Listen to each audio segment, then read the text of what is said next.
I've always been curious about how musical language is. In regular conversation, as I'm speaking with people, and it's not sung, it's just regular speech, I'm struck by how that speech is musical. If you walk through a crowded mall, you hear this dull din of people talking, but it has uniquely musical qualities. In a larger venue, like a stadium, this din is even louder. It becomes a roar, and it rises as people are cheering. It definitely takes on musical qualities. But even in regular conversation, I've always been struck by how musical language is. Language has a lot of the characteristics that we usually just use to describe music, but you can use these same things to describe language. Language has rhythm. It has pitch, it has dynamics, it has articulation, and it even has timbre. I've heard all of these things in the speakers so far. It's fascinatingly musical to me. Today we're going to be talking mostly about English. There are other languages that are actually pitch-based languages where changing the pitch changes the meaning of the word. But even English, which is not a pitched-based musical language, there are still a lot of musical qualities. For example, a lot of consonants have really hard sounds, and I'm going to need your help on this. But the T in the word totally has a really percussive sound. Say the word totally with me. Totally. That was great. Try it again with just a little more exuberance. Totally. That's great. That's great.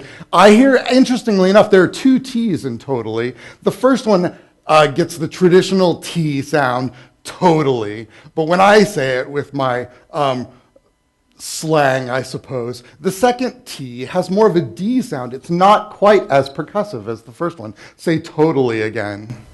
Totally. Great. K is even stronger, has even more of a percussive, abrasive sound. Say kitten. Kitten. That's great. And you can hear the K with the T that's in kitten. The K has a more percussive sound than the T does. Say kitten again. Kitten. Great. D, we already kind of got that sound from the second T in totally, but say Delaware. Delaware. Still a percussive, strong consonant sound, but a little softer, a little more rounded in shape than the K, as in kitten. Consonants can also have softer sounds, such as the S, as in sassafras. Say sassafras. Sassafras. Say that again, and just have fun with it. Go for it. Sassafras. That's a great word. That's an underused word. We really should use sassafras more often.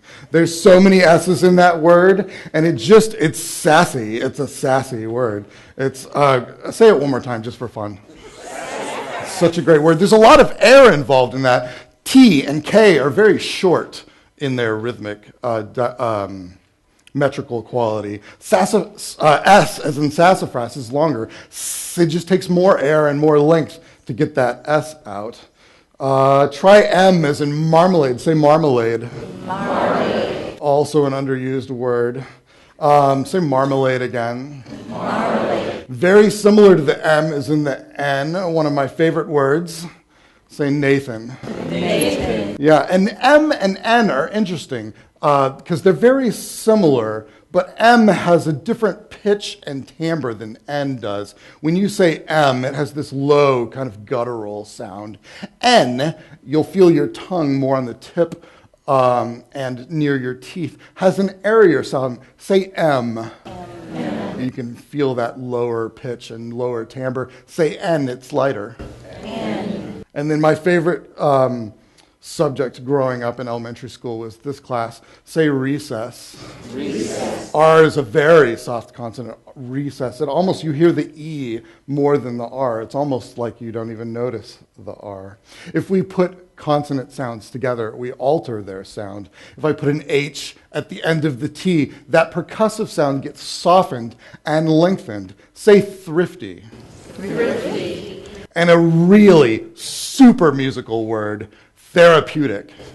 Therapeutic. There are so many different sounds in the word therapeutic. You get that long th, you get a pop in the middle with the P, you get a T and a K sound with the C at the end. Say therapeutic. Therapeutic. It's therapeutic to say therapeutic. Oh, these are great. Cheese. That CH is so much stronger than the TH. Say cheese. Cheese. And now I'll put this thought in your mind that we're nearing lunch. Say lunch. Lunch. Lunch has a different characteristic than cheese. Cheese has the CH at the beginning. Lunch has it at the end. Cheese kind of starts higher and goes down in pitch. Lunch seems to kind of lurch up in pitch toward the end. Say lunch. Lunch. Great. Now you're thinking about lunch.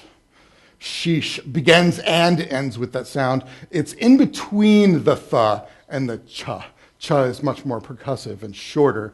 Shh takes a lot of air and lengthens the sound, has a different timbre. Say sheesh. Sheesh. Great job. Vowels also have different sounds. The letter A, for example, can have a lot of different sounds. I've even heard just the one letter A become a multi-syllabic thing. But A can have a longer sound like and. Say and.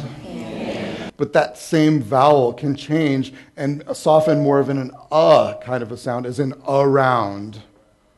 Great. Or across. That across has that C that comes in, but it kind of builds toward the C, and then the pitch falls down on the S and tapers off. Say across again. Across. Great. The ends of words cause the words to taper or end in different kinds of ways. If I end with a longer vowel sound, like the L at the end of baseball, say baseball. Baseball. One of my favorite sports. That word, baseball, because of the L sound at the end, it tapers. It kind of, it's like a diminuendo, a musical diminuendo at the end of that word. Say baseball again. Baseball. But I don't have to taper at the end. I can end more abruptly by putting a harder consonant sound at the end of the word, like the word night. Say night. Night. That ends abruptly. There's no taper. It's got this percussive, it just kind of seals the ending, we're done. It definitely changes the rhythm and the musical characteristics of the word. If I form sentences, sentences also have rhythm, pitch, timbre, all of these things when we start putting words together. Read this sentence for me. I'm really enjoying TEDx. Right. When you read that sentence, we're not really we might emphasize some syllables slightly, but in the big picture, we're really not emphasizing any word in particular because I haven't asked you to. But if I emphasize a different word, in this case, the word really, it alters as you say it. Listen to the way that the rhythm and the pitch of the sentence are altered. Say this emphasis. I'm really enjoying TEDx. Yeah, really has a higher pitch. You lengthened it. The musical qualities of that, you're not singing it, but the musical qualities of it are definitely changed. Let's change the emphasis. This time let's emphasize the syllable joy in enjoying. Say this one. I'm really enjoying TEDx. That's great. Some of you really elongated joy, but the pitch rose more gradually. It was delayed till the syllable joy, as opposed to really where it went up right away. That was interesting. Let's change it. This time let's emphasize the syllable I'm. Say this sentence with me. I'm really enjoying TEDxSFA. That's great. That starts high and then goes down in pitch. It also changes the meaning. Now it seems like whether you're enjoying it or not is in doubt. Perhaps your neighbor said something negative. So let's not end on that note. Let's go back to the second emphasis and say this sentence. I'm really enjoying TEDxSFA. That's great. I'm glad you're enjoying it. I can also alter the musical parameters of a sentence by just the simple suggestion of punctuation at the end of a sentence. Say this sentence.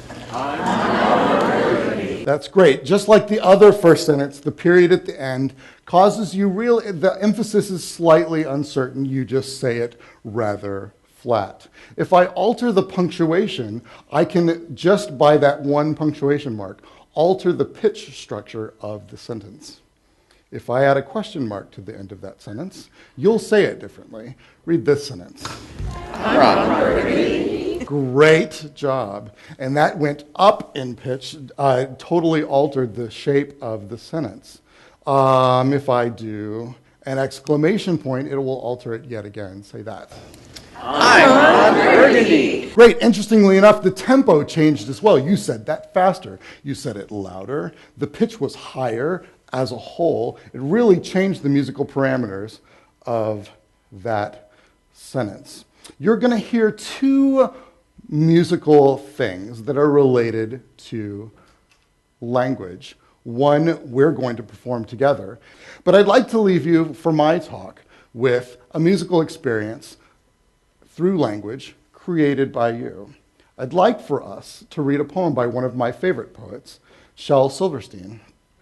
And as we read it together, notice that although you're just reading and it's just language, you're creating an incredibly musical experience. So join me in reading this poem. Draw a crazy picture. Write a nutty poem.